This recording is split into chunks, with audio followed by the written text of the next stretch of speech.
Good morning, everyone. It's Lee Henson, President and Founder of AgileDad, and it's time for today's episode of the Daily Stand-Up. So without any further ado, let's get started. It's time for us to start our week of gratitude. So I thought I'd do some Agile Gratitude posts for the whole week. And I'm going to kick off today with why I am grateful for the Agile Manifesto. More specifically, why I'm grateful for the 12 supporting principles of the Agile Manifesto. It's obvious why we're grateful for the manifesto. The manifesto has become the mantra for so many organizations, and so many people have it memorized and they know exactly what's going on with it. But, I think part of this is memorization sometimes kills what you learn from it, right? If you don't put meaning into what you're memorizing, you're not going to learn it.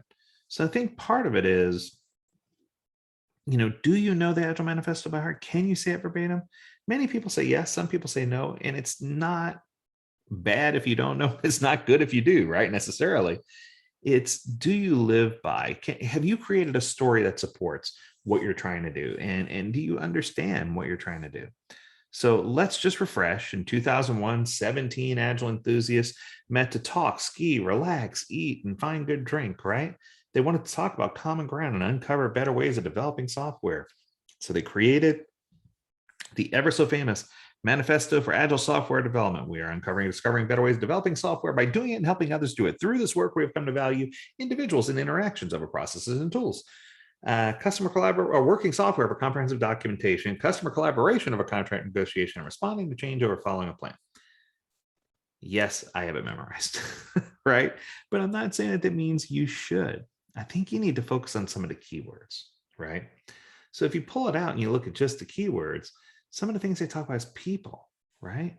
They talk about individuals, interactions, customer collaboration, understanding how these people work together. They talk about product, working software, and responding to change. Find ways to incorporate that into your story, into who you are and what you do. And I'm grateful that they use those words, because I think that when you understand who the key players are and you understand what the product is, it's going to help you have an agreement to focus more on the people and the product than you do on the other surrounding artifacts. And I think that's awesome. And it's a great way to start. So in every good story, there's always some type of plot. The plot thickens and there's conflicts. And yes, Agile came about because of conflicts. If you notice, there are values on the left versus values on the right in the manifesto. The ones on the right are the pitfalls, processes and tools, contract negotiation, comprehensive documentation, following a plan, how evil, right? It's just, it's an awful way to end your day, right? But I think that if we don't have it memorized, we should at least be able to think of those inconceivable problem keywords. I don't even think you know what that word means. Talking about process, when I talk about processes and tools and contract negotiation, documentation, talking about comprehensive documentation or following a comprehensive plan, right? I want to point out that it's not saying those are bad things. It's just saying that they can become problematic if they're too heavyweight and burdensome. Agile's aim is for less documentation and following more of a lean flow, right? And I think that once you understand that, then you can lean in, because here's the deal. I think most people misunderstood the first part. So the writers, the creators of the Agile Manifesto had to instill 12 Agile principles in order to help you be successful, because people weren't internalizing the principles alone with just the manifesto. So they needed something more. So the second chapter of the story involves us developing products and services, in this case, software, that revolves around people and how they do work. So software literally is created for people by people, right? So it's for the people and by the people. So it's one of these things where we have to really dig in and understand that Agile solves the overarching problem about the customer being the priority versus the team being the priority versus the business being the priority by focusing on collaboration and interactions. And I think that if you understand that collaboration and interaction are the keys to being successful, that this is going to help move the plot along. And in the 12 principles it talks about, it's principle number, I want to say 4. Business people and developers, or business people and technical folks, must work together daily throughout a project.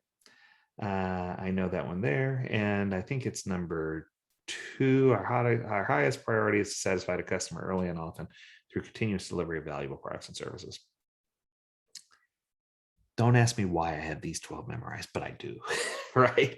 It's just, these are really interesting to me because I think that if you understand where these came from, working together daily, satisfying the customer, some of the agile practices that support that are daily meetings like the daily stand-up or scrum, a product demo to the client where we can gather feedback and then we can reciprocate and we can learn more about what's going on and create the feedback loop.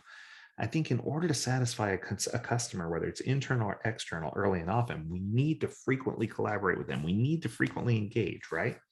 And I think that's something that we often miss out on. We shouldn't be making assumptions. We should fully understand what their expectations are. We should clarify as the project goes on, and we should move forward so that we can make sure we're aware. I think behind the scenes, we also have to understand that there are software engineers. Why do I bring that up? Because Agile is different in a sense because it actually gives attention to people. And these people tend to work really hard to meet irrational demands where overworking is common. They have no personal life. They're usually not very social. And oftentimes they get burnt out pretty easy. And I think that in the principles, it points out that we build projects and teams around motivated individuals. We give them an environment and support that they need and trust them to get the job done. The best architectures, requirements, and designs emerge from self-organized teams. We're back there again. The most efficient, effective method of conveying information within a development team is face-to-face conversation, right? All these things that build support and trust, self-organization, face-to-face conversations. There's a lot of that in the manifesto and in the 12 principles that we often forget. Do we allow our teams to make decisions on their own? Do we allow them to self-organize? Does management support them and provide trust and a safe workspace? Do we have face-to-face meetings, whether it's in the office or on Zoom? How are we doing our face-to-face meetings, and are we doing those? Are we taking part in those? I think that we need to understand that it takes a good client and a good team building a product or service to have success. You need to have both. You can't just have one or the other, right? Okay, continuing down our story, we're almost there. A story is just words if it's never published, right? So a lot of the conflict that I hear revolves around the process control and documentation. So how do we balance that? Software on paper isn't what the client paid for. They want something that actually works, but yet we need to have paper in order to get to the point where we build something that works. So it's almost like the chicken and the egg thing again, right? But Agile easily resolves this conflict by talking about working software over comprehensive documentation. The key word there is comprehensive. If you have no documentation, you're not going to make it very far. Responding to change over following a plan. We all know there's two things certain about a plan, and it's a plan and it's going to change, but that's okay. As long as we understand that having something that's small and working is better than 1,000 pages of what we intend to do. And as long as we understand that working software, working products and services are primary measure of progress, once again, one of the 12 principles, Agile promotes sustainable development. The sponsors, developers, users, everyone else should be able to maintain a constant pace indefinitely. It shouldn't be burnout mode. My favorite one, number 10, simplicity. The art of maximizing the amount of work not done is essential. Number one, we deliver working products and services frequently from a couple of weeks to a couple of months with preference on a shorter time scale. I think the key words there are working products and services or working software, sustainable development, simplicity, delivering frequently. I think that if you understand those things, that's going to help you get to where you need to be. And of course, doing minimal documentation, using team velocity to determine a steady pace, frequent releases and demos to a client regularly, and practicing incremental development with strict vertical slices. I think that that's going to help you be successful and assist in that collaboration and cross-pollination that you need. Finally, I think as you write the story, there's always a plot twist. There's always a change, right? And this isn't any different in software. But I think that software changes introduce risk. So you need to understand and accept that this debate doesn't always go to the change control board or, I think that how you respond to change is so critical and so important. And they bring up change quite a bit in here. They talk about we welcome change and requirements even late in development. Agile harnesses change for the customer's competitive advantage. That makes sense. Continuous attention to technical excellence. and good design enhances agility or the ability to change.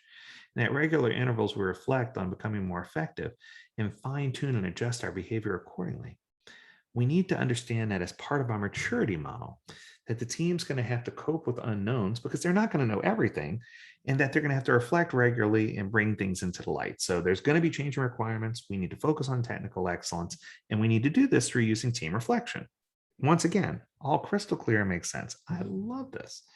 So I think that, if we focus as a team on organizing ourselves around solid principles and good foundations and building it out, we're going to have success. The one big difference though is that in a story, oftentimes we're talking about a fairy tale. It's not always a true story. And the Agile Manifesto, I heard a lot of times talk about, a lot of organizations talk about, well, if we rode unicorns to work every day, and I'm like, no, it's not a unicorn scenario. It really is something that's doable. You just have to be imaginative in the way that you do it. So I guess what I'm trying to say is, while it's important to dream up a story and to help you memorize and help you figure out why these things are important, you also have to understand that the plot comes with certain plot twists, and that the Agile story really never ends, that it's a series or it's an epic. I went there.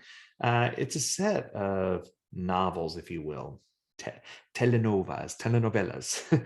And it gives you and your team a chance to keep it going for some time.